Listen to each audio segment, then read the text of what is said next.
Hello, everyone. Thank you so much for joining us here at Beyond the Book with Julie. This is the education series, and I am so happy to introduce today MaryFrances Winters. It's so good to be with you, and you are just doing so much to help the conversation around diversity, equity, inclusion, your own life experience, your kids' experiences, and this book that is just really, really helpful to anyone who will take the time to read it. But you also run the Winters group. So first, let's talk about that because you've had a long career doing that. And how was that born for you? Why did that become such an important journey? So thank you so much for having me. I really appreciate it. Yeah, I've been in business for myself now for 36 years. So yes, I'm a baby boomer. I've been around a while. I did work in the corporate space before I started my own business, but I was finding that as a woman of color, as a Black woman, I really wasn't valued or appreciated in the way that I thought I could be, that I wasn't able to live to my full potential. Don't get me wrong, I was doing very, very well in the corporate world. I was one of 4 people that, actually I worked for the Eastman Kodak company back then, and I was one of 4 people that they sent for the MBA program, 3 white men and me. So the 3 white men, when we finished the program, they all got vice president jobs. So I said, oh, I'm gonna get a vice president job. No, that wasn't what they had in mind for me. So I felt kind of tokenized, like I was the token that they sent. They said, oh yes, we sent a Black woman to get her MBA.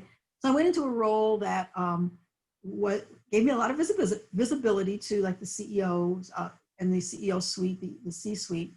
But my role in those meetings was more to make sure they had their binders. Back then we, had more, you put together a meeting binder or something. Right. All the printed copies. All the printed copies, right? And to make sure that they had their coffee. And I was like, I have an MBA, to do this. So I felt diminished, marginalized. I felt that I wasn't able to reach my full potential. And I also felt that I was stereotyped. And so some managers said, oh, you're too aggressive. Other managers said, you're not aggressive enough, because then you tone it down, right? And so then you don't know who to be. Right. You can't be yourself anymore because you're trying to fit into the box. Exactly. You're trying to assimilate. Maybe an excuse. Exactly. So then I said, well, if I'm going to succeed or fail in life, it's not going to be because, some white male manager is telling me you're too this or you're too that. So I said, it's going to be because I'm not working hard enough. It's going to be because, so I'm going to control my destiny is what I said. So 36 years ago, and I actually started as a market research firm doing qualitative and quantitative research because that's my background. My background is as a researcher. And in so doing, a few years into it, people started to ask me to do what back then we called employee attitude surveys, but now they call them employee engagement surveys. So we started to do them. And then they said, well, can you, let's look at the data by race, by gender, by these different variables. And I said, well, sure. And then clients started to ask me to do diversity training. And I'm like, well, no, I'm not a trainer. I'm a researcher. And so then, but I'm also a businesswoman. I'm also an entrepreneur. Sure. And so after 3 or 4 times, I said, okay, well, let's see what this is all about. So now our company is full service. We also still do a lot of research audits, we call them. We do audits and assessments to understand how different the outcomes for different groups. And I like to say that we'll know that we have equity when you can no longer predict the outcome by somebody's identity. Longer predict the outcome by somebody's identity, right? So that's when we know. And so we look at, can you predict the outcome in an organization by somebody's identity? Can you predict that there will be more involuntary terminations? Can you predict that there will be more lower performance reviews of a certain group? Is there a statistical significance there that you can now point to and say, the outcomes for this group are not equitable? So that's one of the things that we do. We work with senior leaders. We also work at all levels of the organization because we do training and education, to raise awareness and to build skills to be able to more effectively work across differences. Some of our work is around empathy. You mentioned empathy before we came on. And really, if I can't understand the experiences of someone else, be with those experiences, or, I don't know that you can ever actually walk in someone else's shoes, sure. But I do think that if you have greater understanding of what their lived experiences have been, then you're able to empathize. But if we don't know anything about that the other, whoever that other is, we don't know anything about them, we can't empathize. Right. And so it's really important to, as you say, raise that understanding, raise that awareness, to have build relationships across difference that foster that, so that we're not so polarized, because we do live in a very polarized, world today, right? It's either Well, it's and we live in our own worlds, right? And we have the set of friends that we have, and we have the set of beliefs that we have. So as adults and in your work, what do you find helps break that down and helps people to become more understanding and empathetic and be able to build better relationships? So we advocate, and this is hard to do too, because as humans, this is what we do, but we advocate suspending judgment. So while you're in this space with us, and when you find yourself judging, stop yourself and be curious instead of judgmental. Curious, to open up, to say, to learn more. We also advocate a both and versus an either or mentality. So maybe it is, like Charles Dickens said, it was the best of times and it was the worst of times. And those two things actually coexist. And so by looking at the world from a both and perspective, I think, so your perspective is not wrong. Right. But my perspective is not wrong either, perhaps. Can you hold that while you listen to what my perspective is? Do you have a lot of success with that? Are people easily able to break that down and to go to a place of curiosity versus judgment? No, it's not easy, and it takes practice. And oftentimes we don't get a chance to really do a lot of practice because we don't get a chance to do practice because it's a one-time session or something, and you have to. So it's a skill to be learned, Julie. So if I'm learning how to play the piano, I can't just take one lesson. That's right. Right. I have to take more than one lesson, and to really get good at it, I have to take a lot of lessons. And so with this work, we just want, and oftentimes what we find with our clients, they just want the quick answer. Just tell me what to do. Right, exactly. They don't self-work, the work that really makes you interrogate, where am I coming from? How do my values and beliefs come into this decision that I'm making? Have I listened enough to the values and beliefs of someone who's different? And I still may not agree with those beliefs that they have, but if we're going to work harmoniously together, I have to take them into account. Or else we're going to stay like this. We're going to stay polarized, and we're not going to come together.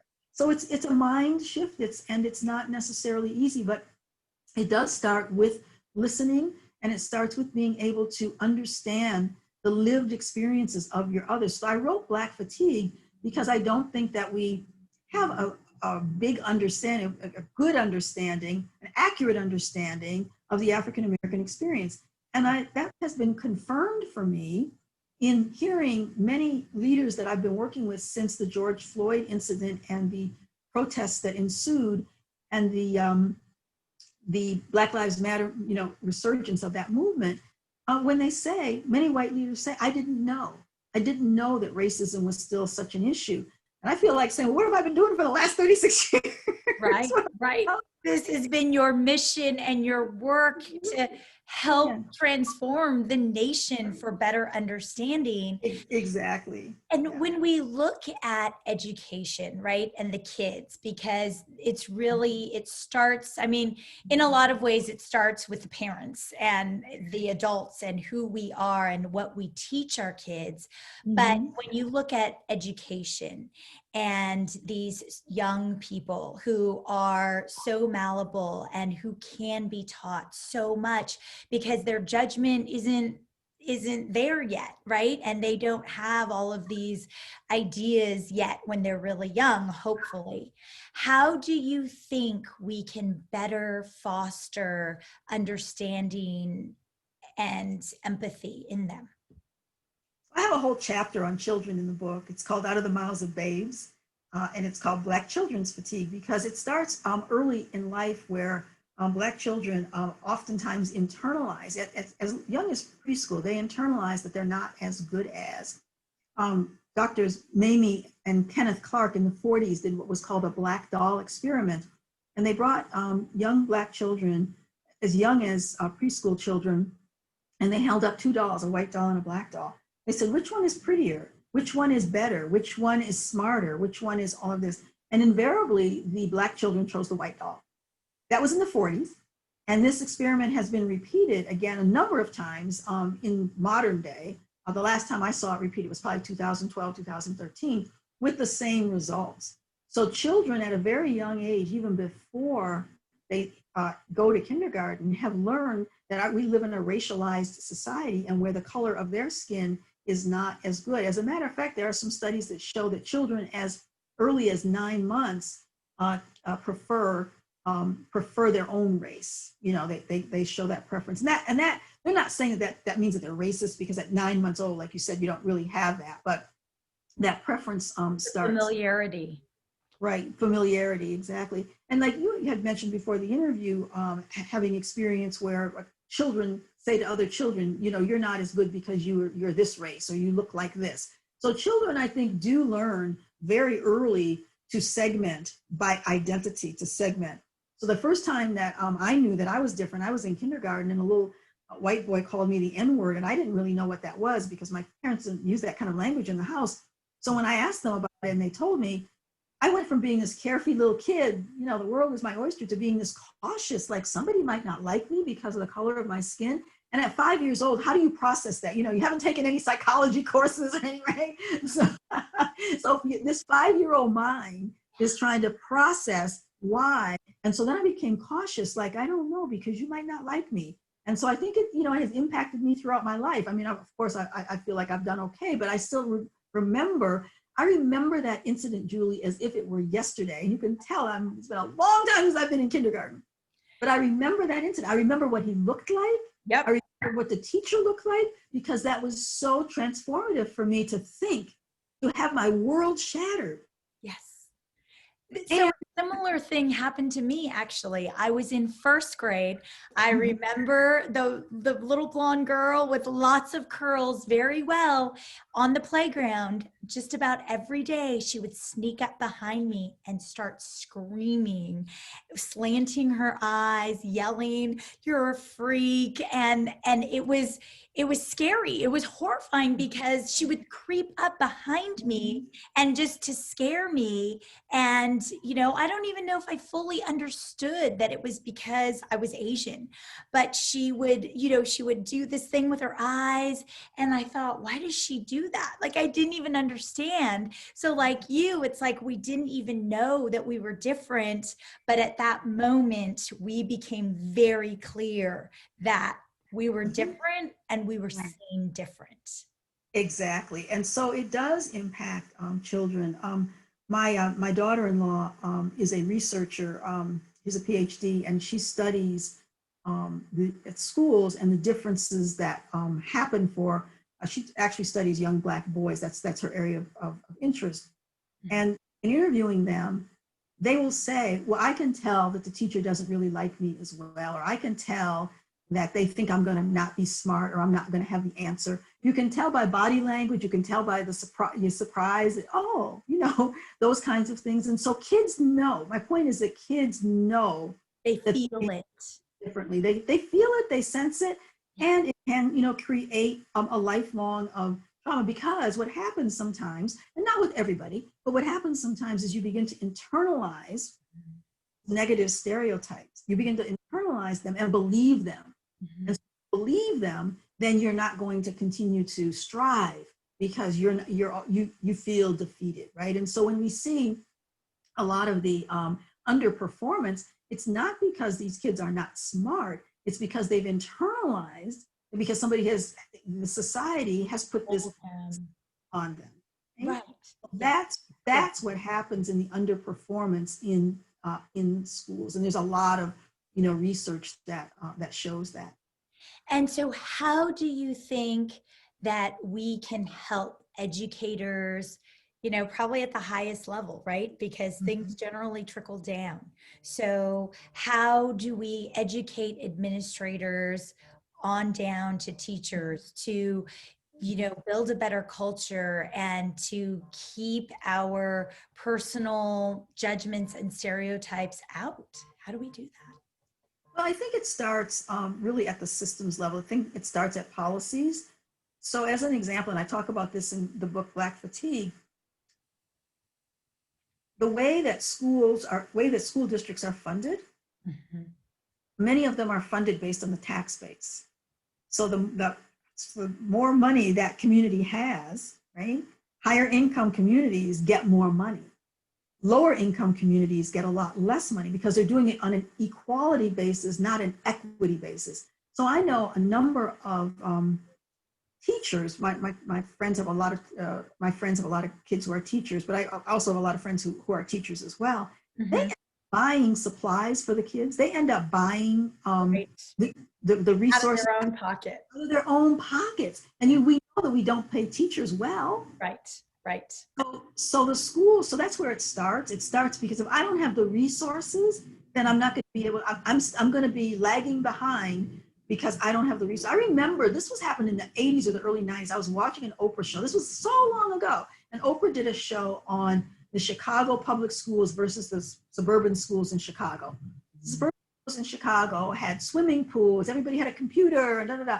The urban schools in Chicago, the swimming pool was wasn't operating. It had been cemented over. They didn't even have it anymore. They didn't, their computer room looked, antiquated. Right. So from that perspective, organizations like the Microsofts, like the Dells, they can make sure that every school in this country has those kinds of resources, has the technology that they need to succeed. They can do that. They have the money to do that. And why don't we do that? Because it's not a level playing field. So these kids are starting out here, and then we expect them to here without the resources. So I think that's the first thing that we need to do. And then secondly, we need to hold teachers, educators, all of the educators collectively accountable for the outcomes. So when you see that the test scores are different and whatnot, really go deep around, because they say, oh, it's because the kids come from, they don't have a place to study, at home, and their parents don't care about education. They come up with all of these reasons rather than the reason of an equitable system from the very beginning. Mhm. All kids, every kid, I believe, wants to learn, can learn, if you give them the right environment, let's think about a big old oak tree or something. Like, so under the roots, that soil has to be, or any plant, the soil has to be rich and good. And that's where we have to look into the soil. Well, and the teachers are really a lot of that soil, because kids are looking to teachers for validation, right? And they look to the adults in their lives for, am I doing it right? Do you Mhm. believe in me? Am I worth Exactly. it? And a lot of studies show that white teachers, oftentimes, not all, of course, oftentimes, and it's an unconscious kind of bias. It's more of a pity um, that they have than anything else, right? So it's not that they're, um, you know, they don't mean malice, but it's, oh, these poor kids, they're not able, they don't have what it takes. So that my point is, and what I'm trying to get at, not very well, is that the expectations are low. And so then the kids rise to those low expectations. Exactly. And don't think that they can accomplish more. And Right. but what you have said in your book is that African American teachers tend to have higher expectations of their Yes. students. Yes, And exactly. when they do that, then those students will perform. And they do, right. Yes, exactly. And about only 10% of the teacher corps in this country is African American. Yeah. So Yeah, that's hard too. right. Yeah. And one of the reasons is because I think, back in the 60s, when many more Black people were going to college, it was the teacher route. But then we got more on the way you can't make much money, as a teacher. If you want to be, if you want to get rise up the economic ladder, you should go into the corporate world. Right. Right. Yeah. Because my mother always thought I was going to be a teacher, right? Because again, that was the aspiration for somebody who looked like me. Right. Well, at least you can be a teacher. Right. I said, no, I don't want to be a teacher. I want to, go into the business world.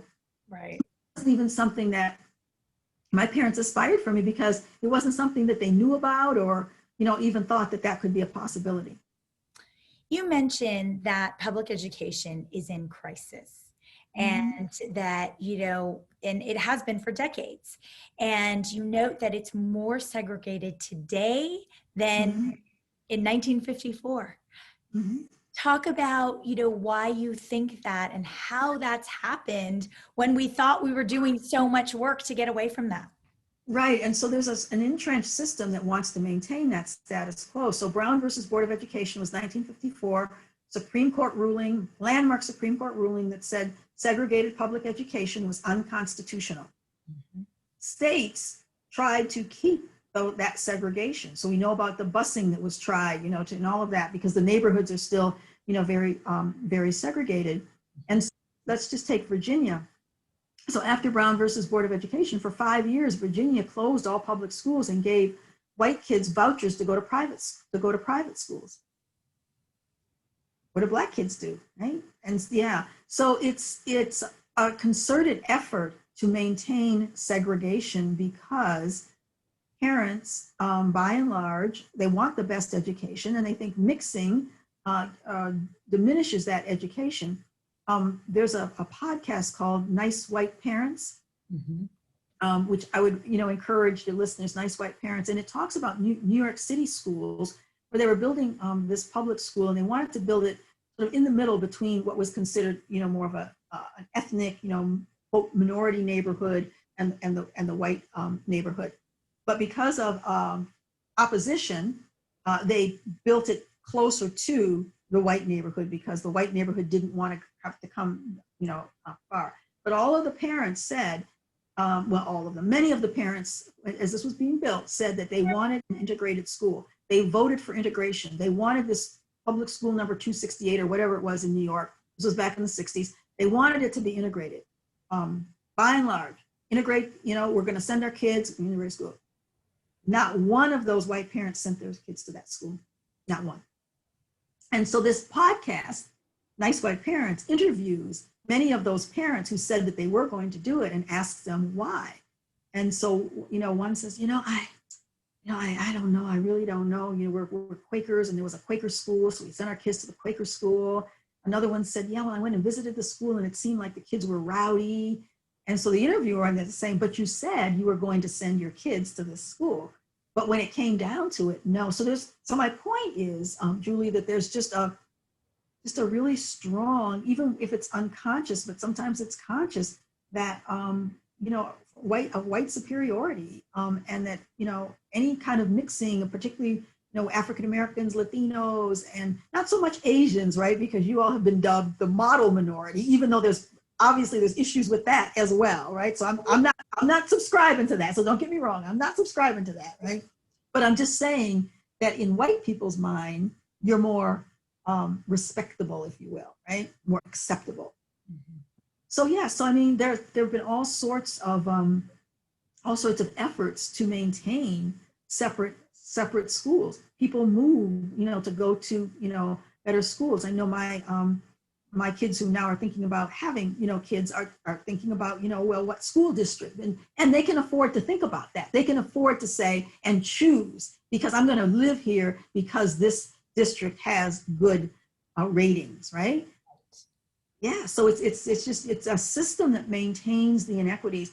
In the 80s, Jonathan Kozell called them apartheid schools. That's what he wrote a book called, I don't know if you have heard of that at all, but yeah, he was an educator. So yeah, I go back decades, right?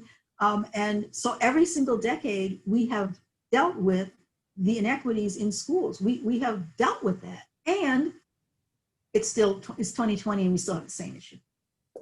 And so what do you think will help move the needle forward and help us become, it's the forefront of the conversation right now, right? Diversity, inclusion, people are hiring consultants to come into these districts and creating, ways, or are they actually creating anything? Are they just hiring a consultant to say they have a consultant? So they're going to probably you're probably going to hear the term an equity audit. We're going to do an equity audit, right? Is that what they're doing? They're doing equity audits, right? And so they did equity audits. They've been doing equity audits, and now they're going to do more equity audits. And this podcast that I'm telling you about, Nice White Parents, talked about how and even now in New York schools, they just keep studying the issue. They just keep studying it. We're going to study the issue. We're going to Study study everything.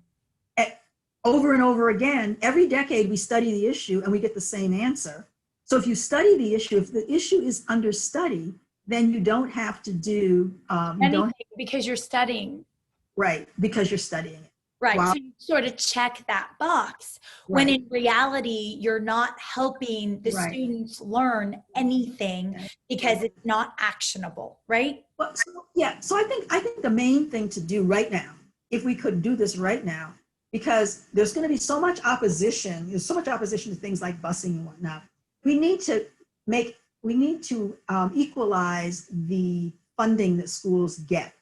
We need to make it more equitable, not equal, because if you make it equal and you base it on this percentage of the tax base, schools that educate Black and brown kids are always going to get lower resources.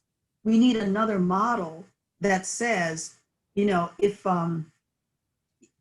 getting 10,000 computers is going to cost this much money, so it needs to be based on need and not based on this percentage of the tax base, because the schools that and we need to find private sector to get more involved. I was working with some research scientists at a large pharmaceutical company a few weeks ago, and we were talking about this, and I was saying that, there are kids who don't even know what a research scientist is. They can't aspire to something that they've never heard of.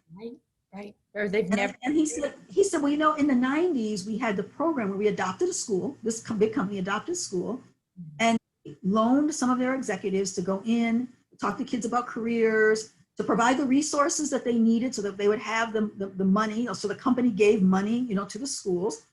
And I said, well, whatever happened to that program? He said, I don't know. He said, it kind of fizzled out. But even if we would only get 2 or 3% of the kids who would go on and become research scientists, that's bigger than zero, right? Exactly. Absolutely. If you capture 1 out of a million, it's better than none. Yes. Exactly. Yeah. So I know. Go ahead. No, I'm just going to end. So those are 2 really tangible things that we can do. Yes. I love all of your ideas and all of your work that you've done in this area and your book and everything that you bring to the forefront. We are going to have to end in a minute. And so I'd like to just end on, what do you think parents can do better in the home to help this conversation be illuminated, to open it, to have more empathy, more kindness for kids, because they need to learn now before they get to the workplace, right? They need to be practicing every day in school when they're young. Would it be reading more books? Would it be going to volunteer in maybe neighborhoods that they're not familiar with?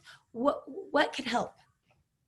So I think practically, people may not do that. I think practically, for parents of kids of color, it's by always telling them that they are the greatest and that they can do anything that they want to do. There's this little video out there with a little preschool kid who has his backpack on, and he's going to school, and he says, I am good. I am, it's all affirming, all affirmations. I don't remember what they all are. So that's what parents of color, can do.